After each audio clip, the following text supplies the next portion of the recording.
Howdy, folks. Greyhawk4x4 coming at you again, your resident vintage gamer, and it is the Sunday gaming chat that we like to do on our Sunday afternoons. Welcome all.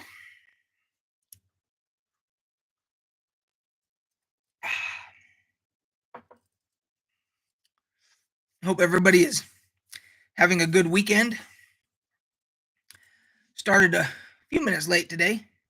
Had to do a bunch of errands and shit this morning, so a little bit of a late start, but not too bad. So I want to talk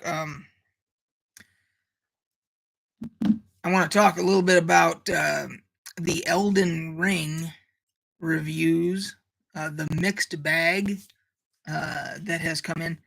I don't know that I've ever seen a game with the wide range of reviews, the ratings. I don't know if I've ever seen this before. Dr. Randy James in the house. Howdy. Because I'm seeing for Elden Ring, I'm seeing everything from 10 out of 10s, like all over the place, saying it might be one of the greatest games ever made. But then on the other side, I'm seeing, and not just a handful, but I'm seeing a bunch that are saying that the PC version is unplayable for a lot of people. That it's buggy, it's a bad console port. It's the stutter is really bad, and then you got people that are putting out videos saying here's how you can get around it and fix the stutter and all that. We shouldn't, as consumers, we shouldn't have to do digital gymnastics to get a game to play on our platform that we paid good money for. So I have held off on buying it as a result of this, because it's almost like you're rolling the dice. Like, am I going to get a good experience and be one of the lucky ones, or am I going to get a shit experience where I can't even hardly play it because it stutters so bad or whatever on my PC? And it's not a hardware based like that people's hardware isn't good. I mean, we're talking high end systems that are having issues, so that's not the issue. So I'm seeing this wild fluctuation, and on Steam, the Steam reviews, it was actually mixed for right after it launched. Right after it launched, it was immediately like super positive for like half a day, and then it went to mixed because so many people couldn't play it on PC, or it was playing to the point, or it was so bad that it was not worth playing. And it has now gone back to mostly positive, because I think some people are figuring out a way to fix the issues or whatever. Word is that there was some type. I'm talking about Elden Ring, a game that just released about 3-4 days ago, something like that. And so I don't know that I've ever seen anything have that wide range. Usually, like, stuff gets review bombed. It's pretty one-sided. Like, most people are having that problem. It stays negative for a long time and everything. Now, some of these reviews could be people playing it on consoles, and apparently on consoles they're not having any issues. So this is a console port, meaning I think most people are familiar with that term, but basically what it is the game developers design the game, they write the game, design the game, build the game, test the game, release the game for consoles, or they do all of that, and just before they release it for consoles, they decide, okay, now we're going to work on the PC version, and we're going to take the framework and everything for the console that we used to build the game and everything else, and we're going to try and tweak it and massage it and make it work on PCs. That's my definition of a console port, because PC was done after the fact, making it run on a PC. And a very good example of this is Fallout 76. Now, Fallout 76 had all kinds of problems at the release. I mean, it was an absolute piece of trash when it was first released. Whether it was on console, PC, it didn't matter. It was garbage. It had so many problems. And then they started patching it and fixing it and everything. And now most of that stuff has been taken care of. And the game is actually getting good reviews now. Hello, Chupa.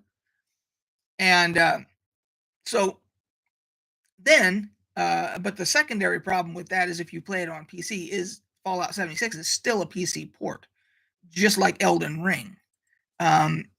So that's the first demerit that it gets is it's a console port. Now, there have been good console ports. The most recent one is, to my understanding, is God of War. I don't have it. I'm waiting for a sale to pick it up. But that was on consoles for a long time. And then they ported it to PC, and apparently they did a very good job with that. So that it can be done. But the Elden Ring PC port seems to be having all kinds of issues. So, well, we're back down to 0 here. So I don't know that I've got anybody, unless that thing is faulty again. Unless Chupa just jumped in and then jumped right back out again. The other thing I'm going to talk about a little bit. So at this point, people watching on replay are the only ones seeing this. So at some point, I'm going to talk about some of my Ravenloft stuff here that I'm getting ready to bag and board. I got a whole bunch of it to show you guys. Yeah, so that count thing is completely unreliable then, Chupa. Yeah, because it is showing a big fat 0 right now. So yeah, I don't know. Now it went up to 1 again. So I wish they would fix that. I wish that was more reliable, because if you have creators that are doing lives and it looks like for an extended period of time that there's nobody in their live, they're just gonna shut it down, because they're like, well, why am I doing this? So 8-Bit Bill, how are you? I'm doing well. We're talking a little bit about Elden Ring. We're talking about PC ports, console ports that have, to console ports that have been ported to PC, and the problem with that. We're going to talk a little bit about Ravenloft. I got a bunch of Ravenloft stuff here that I am going to bag and board, but I figured I'd show some of it off before I do that. It's easier to do before you bag and board it than after. So, and then I wanted to talk a little bit about Kickstarters and crowdfunding. So I might want that one's going to be a classic Greyhawk 4x4 rant. So I'm going to hold off and see if we get some more people in here before I go into the whole Kickstarter thing, because I have some very, hey Sean, glad to see you again. Because I have some pretty strong opinions about Kickstarters. Now, and when I say that, I'm not just saying that as an end user of Kickstarter. I have been on the other side with TSR2, I call it, the TSR I was part of, that is now Solarian Games, that we put out Top Secret New World Order. We did a Kickstarter for that. So I was on the basically the creator side of that. So I've done both. So when I speak about Kickstarters, I'm taking all of that into consideration, the creator side and the consumer side.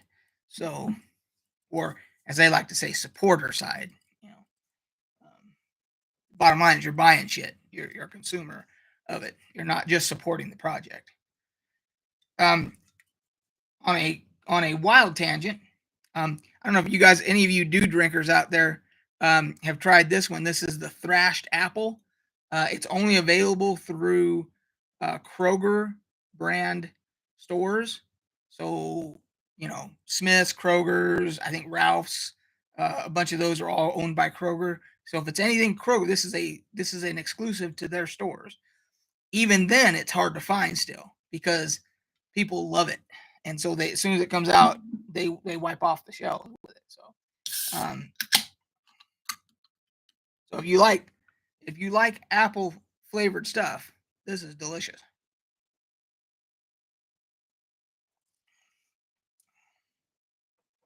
There was a soda. There was a soda called Aspen back in the late 70s, early 80s.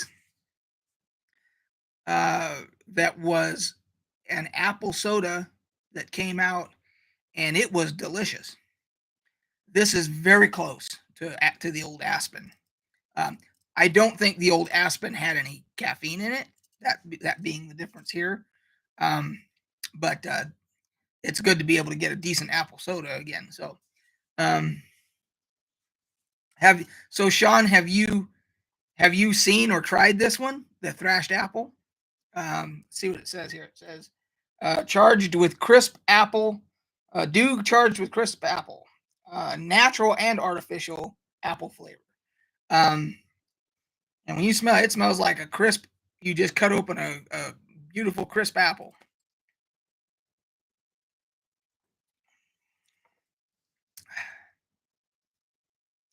So I'm not going to go by that count thing. I'm going to assume we got Sean, 8-Bit Bill, Chupa, maybe Dr. Randy James. So I want to talk to you guys about Kickstarters. And specifically, we can go over the whole gamut here. From the creator side, from the consumer side, everything else. Right off the bat, full disclosure, I do not do Kickstarter. I don't do any crowdfunding shit anymore at all. Now, the caveat there is, if it's a crowdfunding for something where they're raising money for some catastrophic like event that happened, or a family that's in need, that has had something tragic happen, or what, excuse me, that type of thing, where you're donating money to a cause, I'll still do that. I got no problem with that. But as far as crowdfunding, when it comes to getting a product in return, fuck that. I don't do that shit anymore. I have been burnt too many times. And for me, it's a stressful endeavor, because you actually don't know, when you give out your hard-earned cash, are you going to actually get anything in return? Or are you going to get burned? Now, I've been burned. Now, the reason for this rant right this second is because I have one. I have several outstanding ones. I have the Intellivision one was not necessarily a crowdfunding thing. That was like a deposit that I'm going to get screwed out of there. That's already a done deal. We already know that's going to happen. But this one that I'm talking about is for a game called Return to Dark Tower. Dark Tower was a classic board game, first of its kind, and as far as I know, there was never even anything quite like it that followed from the 80s, where you had this tower in the middle of the board, which was kind of like, the whole Sauron's tower idea, the evil tower, and it had a digital readout on it with buttons and all this, and that's how you played the game. And the tower spun around so that you could spin it to the next person so they could do their thing. But it had lights, it had sounds and all this. And it was it was a random number generator keypad, but it was with graphics and stuff. So you would hit the buttons or whatever, and it would say whether or not you had some kind of encounter. All your pieces are on the board, and it would say, oh, you've encountered brigands, or you've encountered orcs, or whatever, and then you would have to fight them, etc. And you would do everything on the tower, on the electronic keypad on the tower, to see if you won your battle or lost your battle, whatever. And it was a fantastic game. And you can still find them on something like eBay. They're ridiculously expensive, because most of them don't work anymore, and the parts for them are no longer manufactured, like the little diodes and things like that to make it work, the tower work. The electronics part of it aren't made anymore. So even if you buy one and it's not functioning, very unlikely you're going to be able to find any of the parts and be able to fix it to get it functioning. So, as a result, a company came out here a couple years back and said, "We're going to do a reboot of this. We're going to do a new version called Return to Dark Tower." And they've had videos and they're a well-known company. They've done other Kickstarters, etc. And uh, so they launched their Kickstarter, and I went all in on it. I went for the full game with all of the add-ons. Um, um, and I'll get to your comment in a minute, Chupa. Um, and so I went all in. $337 total. That was if you ordered everything. Which I was all. I mean, it looks beautiful. I mean, I'm just pumped to get it and everything. So I did that, and then of course COVID hit. COVID really screwed everything else. As we all know. Then you had the supply chain issues come up. With first of all, you had the people have already forgotten this. The Suez Canal got blocked by that cargo ship for whatever that was, 2 weeks or whatever, and that caused supply chain issues. Then you had the other supply chain issues that were basically a lagging indicator from COVID, and that's all culminated. And so it has been delayed and delayed and delayed.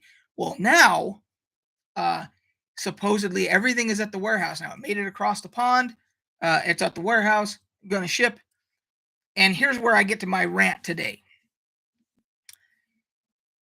If you do Kickstarters, if you do any crowdfunding thing where you're going to get a product, keep one thing in mind. The second that you get that fucking thing in the mail, would you please resist the urge to run to your goddamn computer or to your phone and take a fucking picture of it in all glee? Oh, look what I got and everything else, and post it to Facebook pages or whatever where people are following that Kickstarter or on the Kickstarter itself in the comments. Resist the urge to do that until maybe most of the people have gotten their stuff, or at least some of them. Maybe wait till everybody's gotten their stuff. Because all it accomplishes is it triggers the people who haven't gotten their shit yet, specifically the people whose stuff apparently hasn't even been shipped yet, and there's no answers as to why or when it will ship. And all these people are on there. It's the typical, well, I got mine. Fuck you. It doesn't matter. Who gives a shit? You didn't get yours. Not my problem. It's like not having consideracy for other people. Be considerate. Yeah, you got your thing. I'm happy for you. It doesn't stop you from playing it, cracking it open, doing an unboxing on YouTube, all that. But to go and post it specifically to places where other people are worried that shit, did mine get lost in the mail? Did mine not even get shipped? Is my order going to get fucked? Am I going to get screwed out of this money? To do that is an asshole move. Period. That's it. That's all you're accomplishing is to give people that are also waiting for their hard-earned money, that item that they paid hard-earned money for. All you're doing is causing them anxiety. That's all you're doing. Again, you can go on YouTube and do an unboxing till the cows come home, because there's no guarantee that those particular people that are also waiting for theirs are going to go look at your YouTube. There's no one knows, but to go and post it at the fucking website, at the Facebook group for that item and everything, and you can see all the comments. The minute somebody does that, the minute somebody posts one of those glorious fucking pictures with this beautiful product that they paid their money for and they got it and everything else, all you see after that is, man, I don't even know if mine's on the way. I haven't gotten any confirmation email. I haven't. All you see is anxiety. All you see is fucking anxiety. Don't do it. Please don't do it. Now, of course, you can do whatever you want. You're going to do what you feel like. I'm just saying, would you please take 2 fucking seconds to think about other people before you do that? Because it sure as shit triggered my anxiety. Because I don't know about you guys, but $337 is a lot of money to this guy. That's a lot of money. It took a hell of a lot for me to pull the trigger on that Kickstarter. But I wanted it so bad that I'm like, well, I'm going to trust them because they have a good track record. And I'm going to go ahead and do it. Um, and then I get, and so I even asked nicely when the guy, this most recent when he posted his picture, and I said, "Hey man, just so you know, all you're accomplishing is you're triggering anxiety in those of us that have ours haven't even been acknowledged that it's going to be shipped or anything, and yours is in your hand. So that makes us all nervous that shit. Did ours get lost? Did our order just get maybe our order got misplaced? You know, all it did, and I said that to him. But I did it nicely. I said, you know, maybe think about that before posting. You know what I mean? And his answer was, well, I paid a lot of money for this, and I was proud to get it, and so I wanted, I'll be down. I'm going to post whatever I want. I want to show it off. It's like, and that showed me right there that his mentality is, well, I got mine. I don't give a fuck about you. That's all that says. That's exactly, and again, if that's the type of person you are, there ain't nothing I'm gonna say to change you. But if you're somebody who does operate by logic and common sense and decency and things like that, maybe me saying this might make you think twice the next time if you do a Kickstarter and to say, oh, you know what? Instead of me posting a screenshot when people are still waiting for theirs, maybe I'll hold off a little bit. Maybe I'll wait, 2 3 weeks. Some other people, make sure other people, most of the people got theirs and everything else, and then we can post pictures. Or you could even say something like, "Hey guys, you could make a post saying, um, uh, I have a YouTube channel, and I'm going to be doing an unboxing when I get mine." You don't even have to say you've gotten it, or we'll just say, "I'll be doing an unboxing if you want to check it out." That should satisfy your urge to share it with everybody that maybe you got yours or whatever, without rubbing their noses in it, because that's what it feels like. Neener, I got mine. Fuck you. That type of thing. So anyway, that's my rant for today. Don't be an asshole. Now, all right, because I went off on a fucking tangent there. So, Chupa says, I have one I'm waiting on, DCC Dying Earth by Goodman Games. It's been a while. Well, if anything I can do to calm your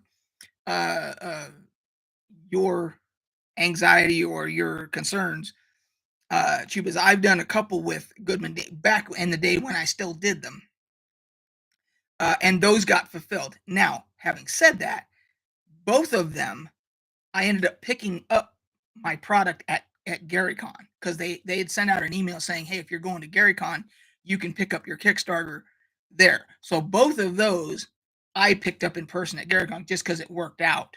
It wasn't shipped. So let's see. I think HeroQuest had similar issues. Yeah, and again, don't rub it in people's face. That my whole point is just don't rub it into people's faces. They're already stressing enough that they might be out their money. Robotech RPG Tactics Kickstarter was a cluster of clusters. Only Kickstarter I ever did was GMT's Twilight Struggle board game and digital game. Took about 3 years, but it came through around $100. Oh, that would, yeah. See, now that you just opened up a whole nother can of worms there, Sean. I agree with you. It's really infuriating when you see it on the store shelf before it arrives on your doorstep as well. I would be so fucking mad if I saw it, because the whole point of crowdfunding is that you're a backer. You're helping them even make the product to put on shelves. By God, you better be the first sumbitch that gets the products before it ever sees a store shelf. That is horseshit right there. I didn't know that's ever happened to anybody. That's horseshit. Yeah, that's, well, now having said all of this,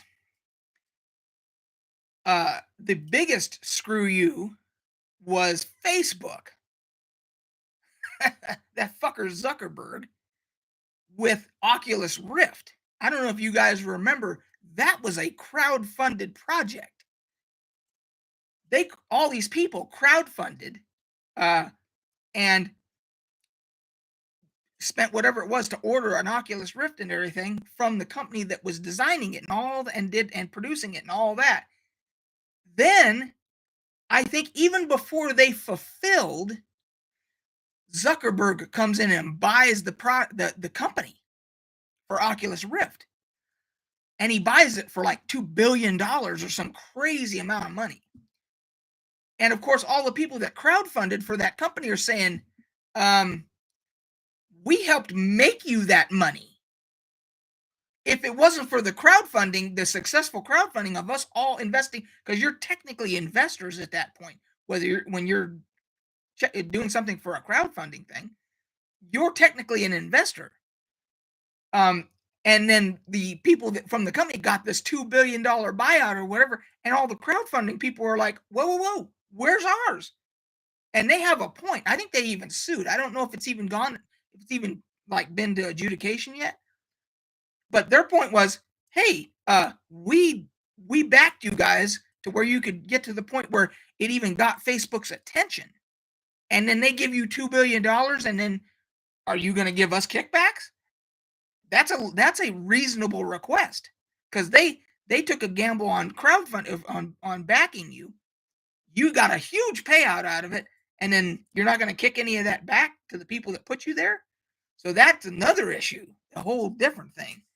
I mean, how would you feel if you, let's say that you back them with $1,000, purchase for the Oculus Rift and all the bells and whistles and everything else, and then you find out you haven't even gotten yours yet.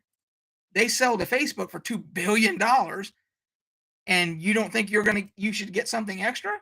I think you should get something extra. I think you should maybe get that $1,000 product and all that other shit, and maybe a check for another $1,000 or something.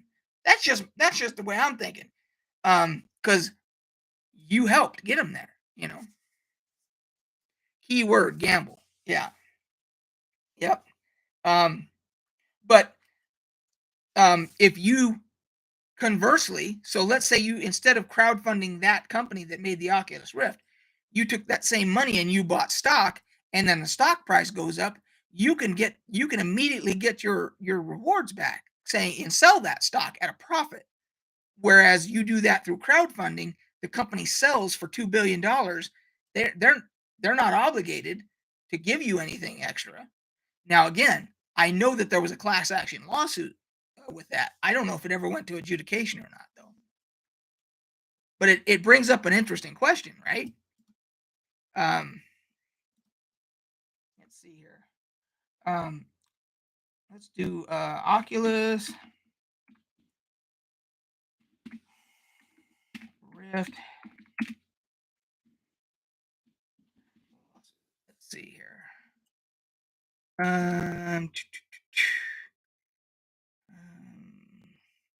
This one is ZeniMax Media versus Ocula. That's for theft of intellectual property.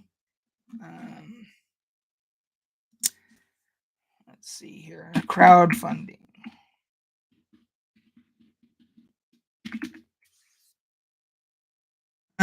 Let's see. U.S. lawsuit against founder of Facebook's Oculus.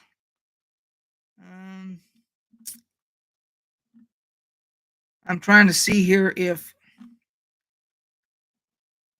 the only one I'm seeing is ZeniMax, but I know there was one on the people that crowdfunded it, so maybe it got thrown out or something. Who knows? But anyway, so the whole crowdfunding thing, because of all the things I've just mentioned, I have zero taste for it anymore. I will wait. I will gladly wait now for nice. Take care of your investors first, and sell to the general public second. Order of operations. Yeah. The other question was with that, when they sold it to Facebook, was because then it became on Facebook to be the ones to have to fulfill. And the whole point to the people that backed them was, well, now Facebook could change the product before they fulfill, which means it wouldn't even be necessarily the same product that was, offered in the backing. And having, saying all this, I understand that you do agree, like, that there's no guarantees when you do a crowdfunding thing, which is exactly why I've chosen I will never do another Kickstarter ever. because of that, knowing that it's a gamble and having been burnt. If I get burnt on this one for $337, um, I will my grand total will be about $500 that I'll be out. Because there was one for a small one like $45, and um, then there was the $100 for Intellivision, the Amico, and then 330. This is the big one, the 337. So if you add all that, that's close to $500. So, has Kickstarter, the company, ever been caught in the middle of these, or do they totally write themselves out of any legal obligation when you signed up? Yeah, they're complete. They have ironclad protection. They made sure of that Kickstarter themselves is protected from any liability whatsoever, because they have it. You have to sign the terms and conditions and all these different things when you sign up for Kickstarter, and then they have disclaimers for each like project. They as far as I know, they've never. Now you can sue anybody for anything.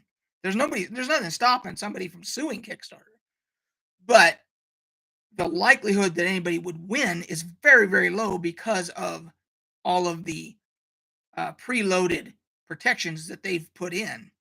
Um, so I don't think anybody's even tried because they know that it's ironclad. That they're basically, all they are is basically a vehicle for people that are doing a product to find people to crown count, and they're just in the middle, Kickstarter, and they basically say, hey, it's not up to us. It's I understand they will try to help if somebody, like if there's somebody that let's say you had a creator who had a Kickstarter and they completely bailed and didn't fulfill at all and just kind of took all the money and ran or whatever. My understanding is Kickstarter will, to a limited extent, try and help help the whole group get some satisfaction or whatever. But bottom line is they don't put a lot of effort into it, and then they're basically just saying, well, yeah, it was a gamble when you signed up. So, um, um, so so yeah. Anyway, that was my whole rant about the kickstarting stuff. Um, and even on the other side, when I was part of TSR2, and we had ours for Top Secret New World Order, it's even more stressful for you trying to fulfill. If you're in good faith trying to fulfill, you're dealing with, first of all, you're dealing with China because everything has to be manufactured in China, basically, um, and boxed, well, and you have a fulfillment house. Ours was in Florida, so everything came over on the boat. Different components came over on the boat in cargo containers, went to the fulfillment house in Florida. The fulfillment house takes all the components, puts it into boxes, uh, and packages everything, and then ships it. That's what the fulfillment house does. So you're first dealing with the manufacturers in China, then you're dealing with the shipping company on the cargo ship company, um, and then you're dealing with the fulfillment house, and then finally the local ship, whether it's FedEx or UPS or post office or whoever. So you got to deal with all those entities to get something fulfilled. And then, of course, there's things that fall through the cracks. And then you've got overseas fulfillment too, which is a whole nother can of worms. So being on the selling end of Kickstarter is no fucking cakewalk either. So yeah, I won't have anything to do with any of that crowdfunding shit anymore. Nope. The only way, if I ever produce anything myself, like if I ever decide to write a module or an adventure, let's say, for Dungeons and Dragons, if I ever decide to do something like this, a book like this for D&D, old school gaming, whatever, OSR, if I decide to do one for 5th edition, whatever it is, the only way I would ever do it is I would self-publish through like Amazon, where you're not asking for people's money up front for like a Kickstarter and then having to worry about fulfill. Basically, self-publish, have the publisher, Amazon or whoever they use or whatever. They're the ones, and then people can order it. The fulfillment house or whatever it is that does it automatically. That's the only way I'll ever do it. Yeah. Sean says these days I stick with my local game store, and I have a really good relationship with my local game store. So Gamers Inn. Matter of fact, my big ass playmat that's on my desk right here is from Gamers Inn. So if I ever decided to do something like that, that's another option, because there are people that sell their stuff directly through Gamers Inn. There's a guy that does, you have Dwarven Forge, the miniature stuff, that you can, for modeling, stuff that you can use for your tabletop role playing. He does a version of that, and he sells his little box sets at Gamers Inn, and he's just a local guy too. So he just makes them and sells them through there. Yeah, Drive-Thru is another one. Yeah, Drive-Thru, Amazon, any of those that do print on demand, PDFs, whatever. But yeah, I won't ever be a creator on a Kickstarter, nor will I back any Kickstarters. So my days of doing that shit are over. But anyway, I did want to show some of this stuff off. So this is all I've talked to you guys before about. I bought a couple of collections in the last 15 years or so. And from one of them, I got a whole bunch of Ravenloft stuff. So I'm gonna bag and board this stuff here pretty soon. It's next on the list. But this is Islands of Terror, and this one even has a map in it. There's even a map. And apparently they made a shit ton of material for Ravenloft. It's mostly, I find it kind of interesting because if you notice, the writing here doesn't even take up full pages, and they're all like this. There's like a gigantic border around all this writing, and then you've even got artwork and everything, and it's all like that. So look at how much surface area of the pages are not being used for actual writing. So this is, how many pages this is 88. So this is looks like it's 96 pages, about 96 pages. But if you look at the spacing here, it's 96 pages. But had they used the full pages for all the writing, instead of these gigantic borders all the way around, which, it probably could have been a 48 page, maybe, or something, something in between that and 90, it wouldn't have been as big of a book. But because it's a bigger book, more pages, had a higher price tag, I'm sure. The original price tag on here is $10.95, $13.50 in Canada, and 6.99 pounds in the UK. So because they chose to do it this way, that allowed them to charge that price. But the material you're actually getting is still the same, even though they wasted a lot of page space. So anyway, that's Islands of Terror. I got 2 of those. See, when you buy collections, sometimes you even get duplicates and shit. So I got 2 of those. I got Death Ascendant. And I'm not sure what some of these are. If they are just, a lot of these are, some of them are adventures. Yeah, this says for 3 to 6 characters, level 6 to 8. Death Ascendant is a full-length adventure that can be run as a standalone scenario or as the second part of the Grim Harvest series. It contains a 64-page adventure booklet plus a full color poster map detailing the. So there's a map. Yeah, there's the map, I think.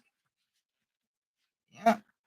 So there's a map, and there's supposed to be an adventure booklet, and I don't even know if that's in here.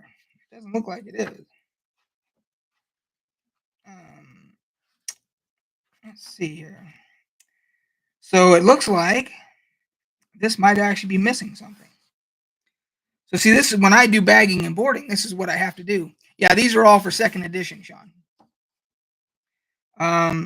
This is what I have to do. I have to go through everything before I bag and board to see if I have a complete item or if there's something missing. And I have a feeling this is missing something.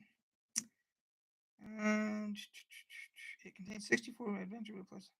So maybe the 64-page book is just the whole thing. Okay, so it may be complete. But anyway, so that is part of, it says here, of the Grim Harvest series. So this looks like it might be another part to the same one. This one is Requiem. Now, what's funny about this is this looks like it might have been part of a box set, because this doesn't have any pricing or anything on it. You know, like if this was a standalone item, it would have pricing and everything on it. This looks like it belongs in a box set.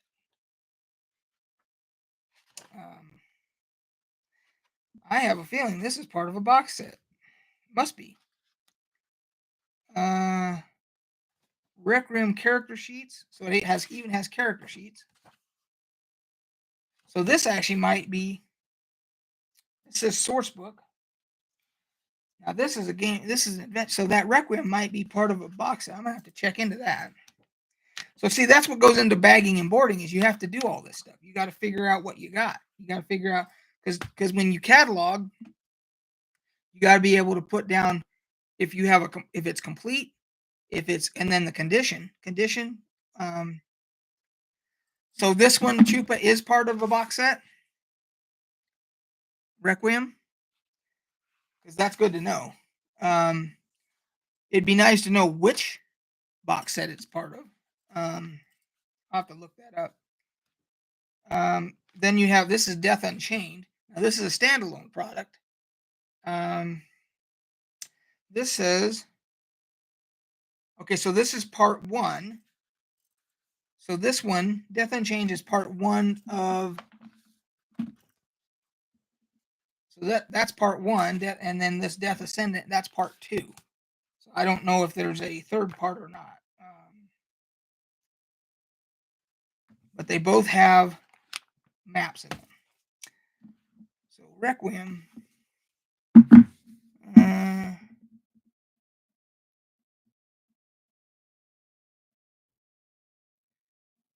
$764.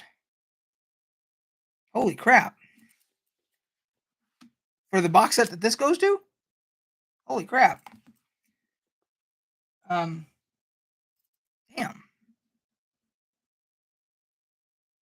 Requiem Grim Harvest was a box set.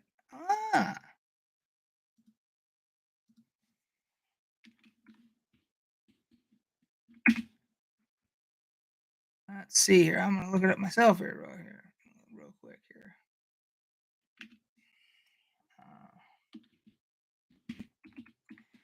Requiem Dark Harvest. Let's see here. Let's see here.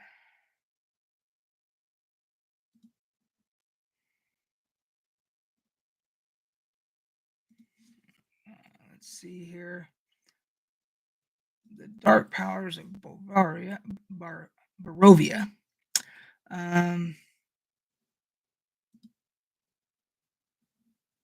Let's see here. I may have to look this up a little bit later.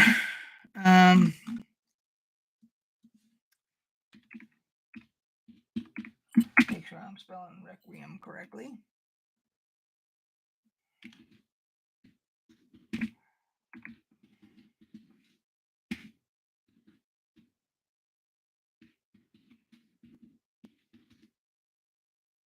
The Grim Harvest.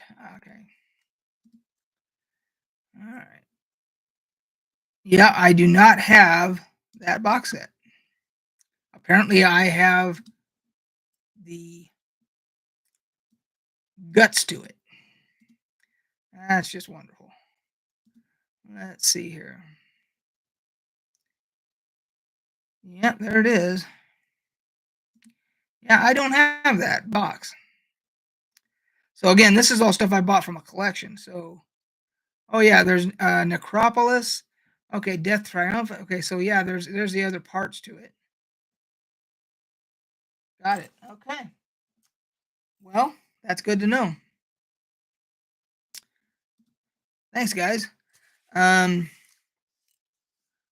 1996. Hey, Mister. I'm sleeping soon. Yeah, I'm sure you will be. Um, how is everything with you, Mister? Is how is everybody's anxiety uh, where you are in Norway there with what's going on with the Ukraine and all that? You guys doing okay? Because old Putin, who knows what he's capable of. But so I will have to do some research on that thing. You guys just helped me out a lot on this, trying to figure out what some of that goes to. So um, we've got some other. So apparently, this guy that I bought this stuff from, he had all these Van Richter's guides. This is the Van Richter's Guide to Vampires. He had the one, the Guide to Vistani. He's got the Guide to the Ancient Dead. This is the one to Ghosts, Guide to the Ghosts. This is to Fiends. And this is all from the same collection. And this is Werebeasts. So all these Ravenloft books came out of that same collection. And then this one has a map in it too. This is House of Strahd. This is an adventure. And then we got a couple more here. I fixed my sleep schedule, so I go to bed early now. As for that, I've stopped following as much as today to avoid stress. A lot of it's just probably empty threats from Putin. Yeah, it's hard to say. I've had to. I agree with you, Mister. I've had to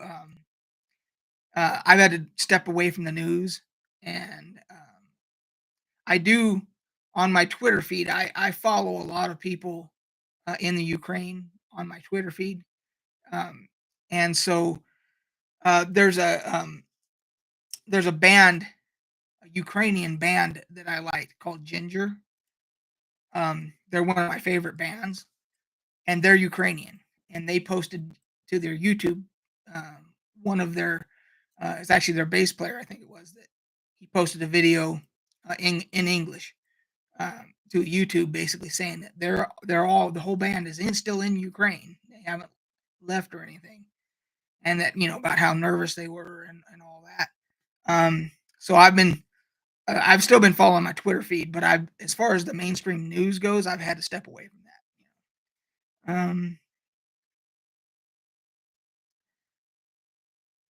that. Sean says, "Who were the authors of some of these?" Okay, so this one here, House of Strahd, these are the original authors of the Ravenloft intellectual property, the ones that wrote the original, Tracy and Laura Hickman, who live 10 minutes from me. And I don't know if you guys know, but they announced that there's a new Dragonlance series that's coming out. Not series, but a book. I don't know if it's going to be a new book series, but there's at least one. And that was big news when that was announced. Let me go to Amazon. I can tell you the title of it real quick here. Go to my browsing history. Here we go. Dragons of Deceit. So that's Margaret Weiss and Tracy Hickman. That releases in August 9th. Dragonlance Destinies, Volume 1. So it looks like it's going to be a series. So to answer your question, the original people that wrote the original Ravenloft module are the ones who did that one. These, let's see here if this has authors in it. Designed by editing. This looks like it might be something where it was a compilation because it doesn't list a specific author. Because it has designed by and then additional design. So it sounds like this is probably a lot of these guides ones are probably not one specific author. They're more of a work of a department that all contributed to the work. But again, look how much page space that they waste on every one of these giant borders around all these. So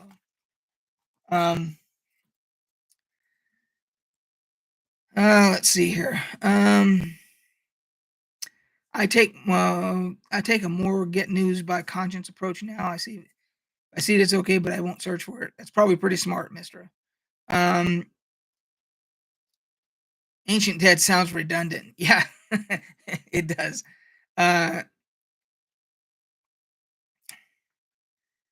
Is Ginger on Spotify? Yes, they are. They are a metal band. Yes. They are, and they're very, very good. You can, if you go on YouTube, well, I can tell you, they have one particular song that is, I don't know how many views it's got. Let's see here. I'll tell you right now, it's gonna be a lot. So they have one song. Their biggest hit, Pisces, has 60 million views on YouTube. Ginger Pisces. I might even be able to put a link to it. Let's see here. See here if I can just see if I take a copy. See if it.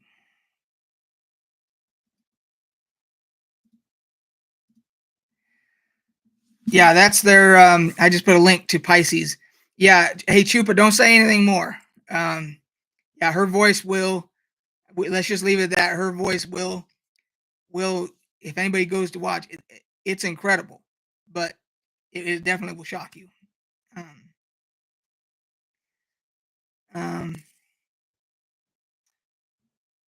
So yeah, all these guides when they don't have a specific author, so it looks like they're just like a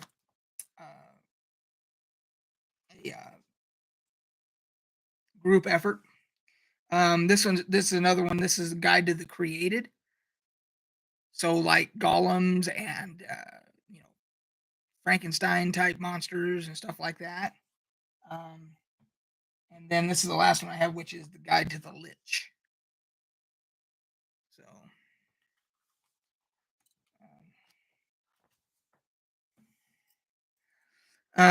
now if we're talking about before I get off the Ginger thing, my favorite song by them is Teacher Teacher. Again, if you go down the Ginger, if you go down that rabbit hole, they have a lot of good music. My personal favorite is Teacher Teacher. So if you do decide to go down that road. So Arch Enemy, yes, I have heard of Arch Enemy.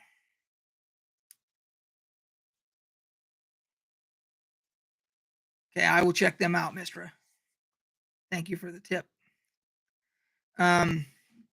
So and then I learned when we're talking about the Ukraine stuff, I learned that Vladimir Klitschko, who was the heavyweight champion of the world, boxing heavyweight champion of the world, he's now the mayor of Kiev.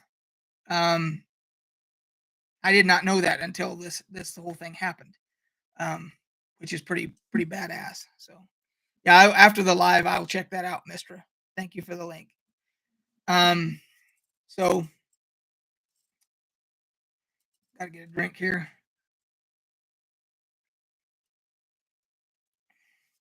So yeah, I'm kind of bummed about that. I didn't realize that was the guts to a box set. Because now it's going to bug me. I hate having incomplete stuff. So now I'll probably end up trying to find, and sometimes you can do it. You can go on eBay and you can end up finding incomplete sets that are a lot cheaper because they're incomplete. And you may even have to buy 2 incomplete sets along with what you already have to make a complete set, and then you'll end up having some extra stuff left over, which is okay because at least you have 1 complete. So I may end up having to do that for that, so, um, actually, one of the first videos on YouTube, July 2006. Okay. I'm excited to see it now.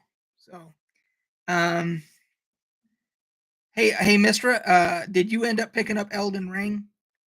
Because I was talking about that at the very beginning, the fact that so many people on PC are saying that it's unplayable for them, and I know they're working on a fix and all that. Excuse me, but we were talking about the bigger issue of console ports, and that um, console ports usually go one way or the other. They're either horrible for PC, um, or on the rare occasion, like God of War, they're done very well. There's usually not very much of an in between on console ports. They either work or they don't. So, not yet. Souls games can frustrate me, so I'm getting it on sale. Okay. Arduin is back in print. I'll be damned. Thanks, Sean. I didn't know that either. I have the 3 original books. I have the 3 original books, which I paid a pretty penny for. Now, Google, quit trying to type for me. I know what the hell I want to type. Thanks. Let's see here. Yeah, I have the Arduin trilogy, the first 3. But now if it's being reprinted again, trying to see if it shows here. Reception. You guys are giving me a whole bunch of homework stuff I gotta do when I get done with this live. That's a good thing. I gotta look up Arduin. I gotta check out that video that Mister posted. I gotta check into basically trying to complete that box set for Ravenloft. Yeah, I got a bunch of shit to do now.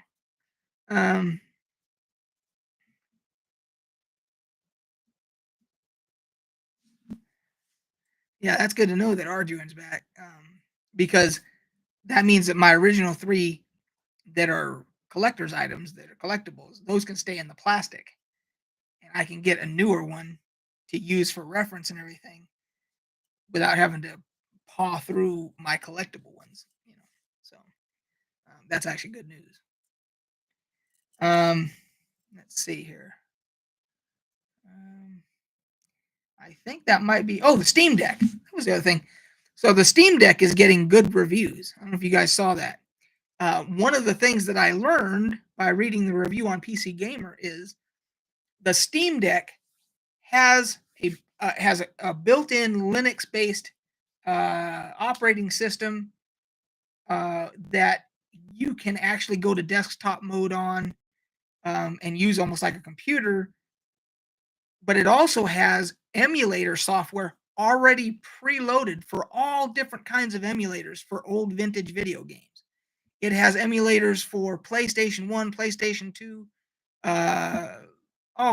Let's see. See if I have the list here. Hang on. It has emulators for, let's see if I can find it, please. Let me find it, please. Where the hell did I see that? It has emulators for GameCube, Wii, PlayStation 1, PlayStation 2, PlayStation Portable, Nintendo Switch, and for Super Nintendo. It has emulators built in to the Steam Deck. So, where I wasn't even thinking about buying a Steam Deck before, the fact that in addition to being able to play from your Steam library and all that on it in a portable fashion, it has all these built-in emulators for all these games, for vintage games and so forth. Um, that almost might be worth a purchase just so that when I'm traveling and vacationing or whatever, um, that might actually be fun to have. Um, uh, so you can copy your ROM files to it, or you have to go through the Steam store. It sounds like you can copy your files. Um, if you so here, let me I'm gonna put a link right here for the PC Gamer story. There you go. Um,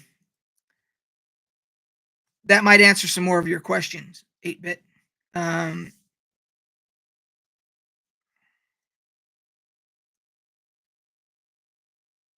yeah, the way I read it, it sounds like you could do that. But he's the guy that the author of the article said he ended up not even having to do that. It sounded like that's what he was gonna do, but then he found the emulators were already built in, and he didn't even have to. He just used the emulators that were built in. So, you know, but you could probably do either or that you want to. So,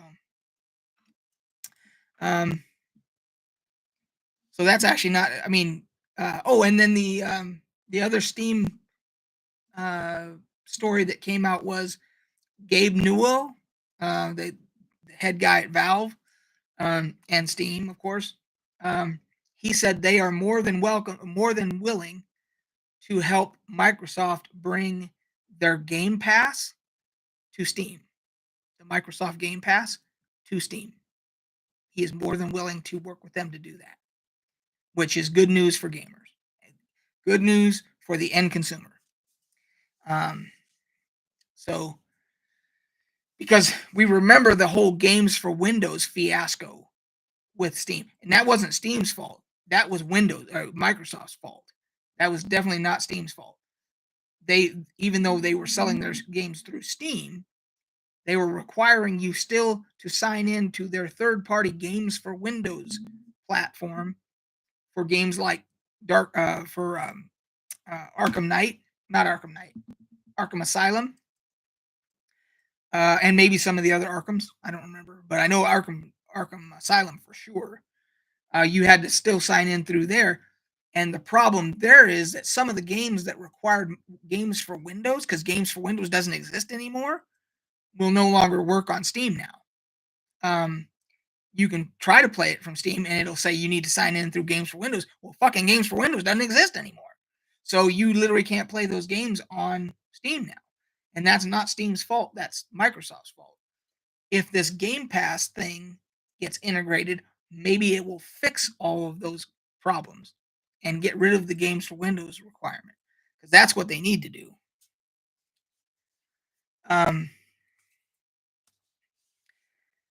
8-bit, my head explodes. Well, yeah, you're the 8-bit guy, so yeah. So, all right, guys. Well, we're over an hour here. Actually, not. I started late, so we have a little bit of time left to go.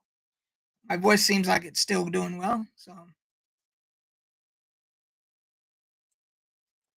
does anybody have any questions about any gaming stuff, any non-gaming stuff?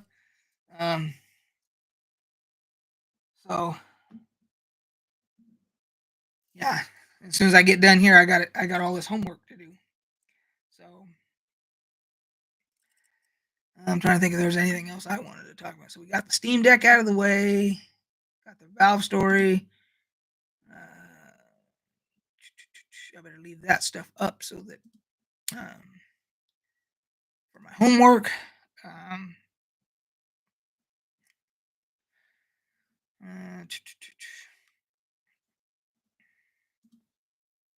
See if there's anything else here.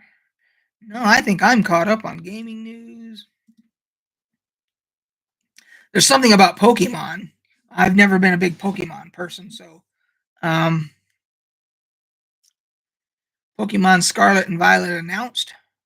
That seems to be a big story for some people.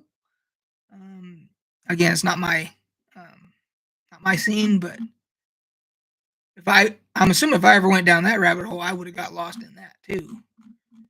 Because I did do Pokemon Go for a while, but painting any minis. I am not at the moment. As soon as I am done with this gigantic project, again, this is just some of the Ravenloft stuff that I'm going through to bag and board. This is just some of it. And then, of course, the other stuff that I have up there for homework now that I got to worry about putting together a box set. That's just some of the Ravenloft stuff. I've already done a lot of the other stuff. So this bagging and boarding and cataloging project is a huge project, but I'm getting very close to completion now. I've got the Ravenloft still to do. I just did Spelljammer. And then I got some others. I may want to even do my dragons and dungeon magazines and bag and board those, which would make the project last a lot longer. But at some point, this project's going to have to end because we're going to have to use the table again for our weekly game. Once I get done with that, and I don't have to worry about pulling stuff out for bagging and boarding, then I'll get back into painting minis.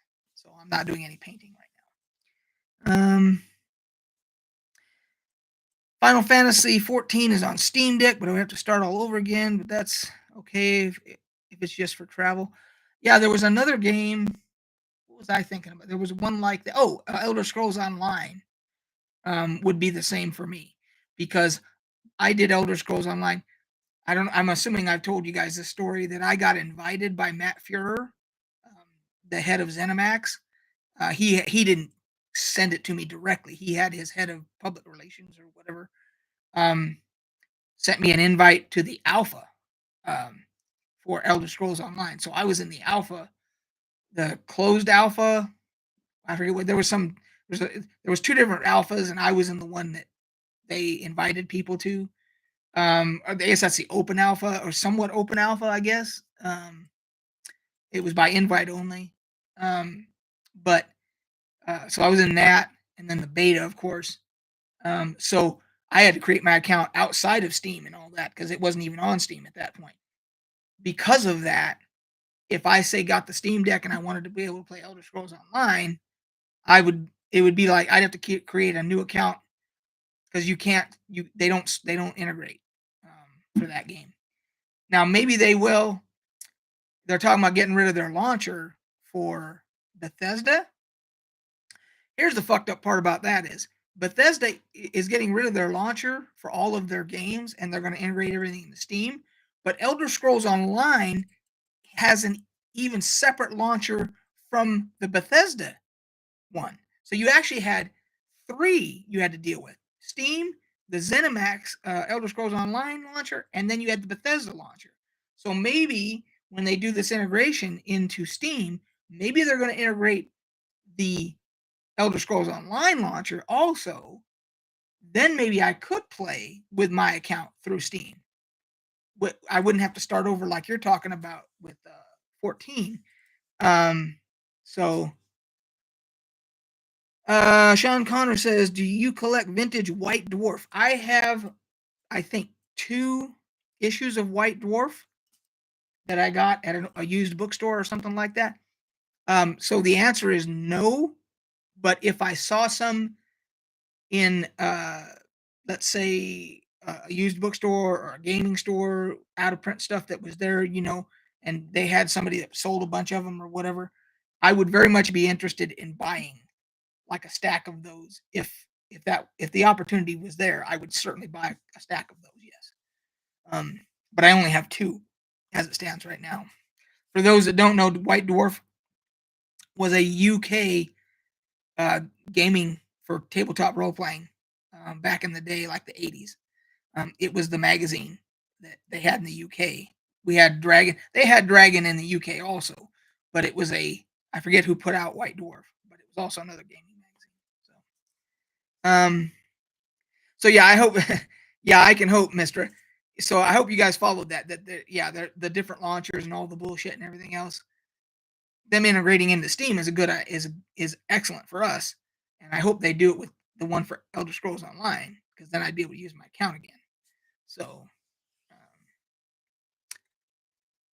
I often find a lot of 1E material in White Dwarf. Yes, I agree. Unfortunately, when I was a kid, so in the 80s, I was a teenager. So I didn't have a lot of money as a teenager. I did have an after school job and stuff, but I had to be very selective on what I wanted to buy, because it was not uncommon for me to get my paycheck from uh, what was it? Was it Roadway Manufacturing? Was who I worked for.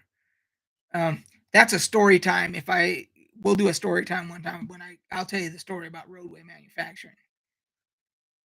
But anyway, so I got my paycheck from Roadway Manufacturing where I was making about $4.75 an hour or $5.15 or somewhere around there.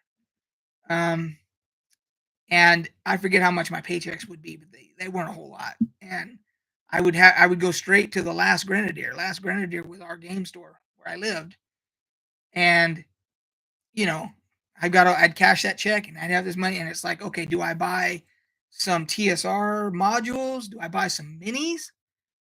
Do I buy some painting supplies for the minis? Do I buy a combination of all of it?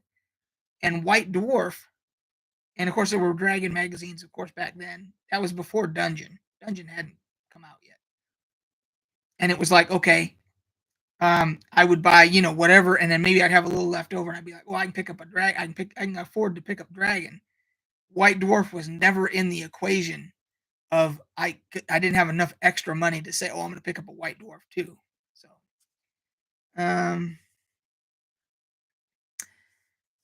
we didn't. So, Mistra, for us here in Utah, we didn't have any mandates. We never had a mandate for masks, if that's what you're talking about. There were some employers, like the city I used to work for, had a mandate when I was working for the city. But I have no idea, because I don't work for them anymore, whether or not they've lifted that or not. But as far as like a statewide mandate or citywide mandate, we never had any of that stuff. So, my wife is a hairstylist. My wife has been working the entire time through the entire pandemic, cutting hair. Her shop it only closed temporarily.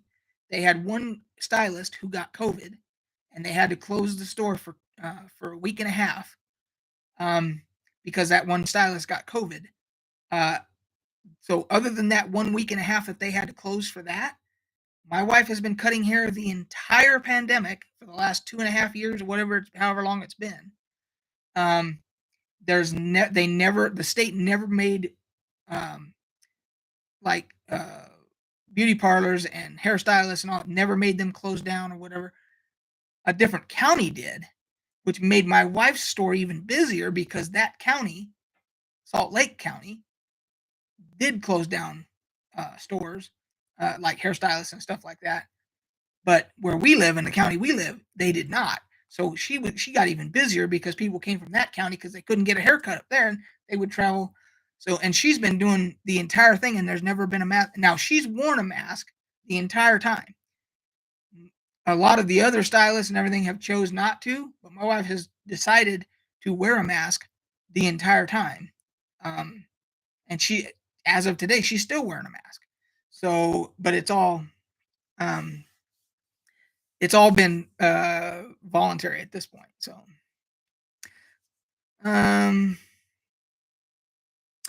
mine was my employer. That's what pisses me off. Small business got ruined by government officials. Went on vacations with no mask. Can't trust the government. Well, you can't trust the government. You got that right. That is a understatement. All right, guys. Well, my voice is starting to go. I got some homework to do now from all I gotta watch that video first, so I don't forget that. Oh, and the Expanse, Mistra. I'm almost done. I don't know how many episodes are in season 1, but I'm on episode like 10. So I think I'm pretty close to the end of the first season. So I'm looking forward to. I'm to the point now where So if anybody else hasn't watched The Expanse and you don't want spoilers, you might want to leave now, because I am going to talk spoilers about The Expanse, the TV show. But I'm just letting Mister know because she's a big fan of it. Yeah, I'm at the point now where the two guys got radiation, um, and so they're dealing with the radiation. So that should tell you where I'm at. Um, so I'm looking forward to season 2. Um, right on. Yep. So I've got a lot of shit to do. I got to watch The Expanse. I got to find my box set there, music, all kinds of shit. So, all right, guys. Well, I'm gonna call it here. Um, yes, they're still at the station. They're trying to make their way, but they're throwing up blood and shit like that. So, um, uh, so what is today?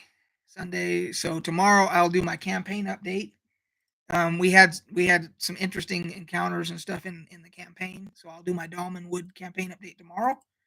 Um, and other than that, so we'll see you tomorrow for that, and then the next live will be Thursday. So unless I decide to do, I might just decide to jump on it and do another live, because I kind of enjoy doing the lives and talking with you guys. So, all right, guys, we will catch you on the flip side.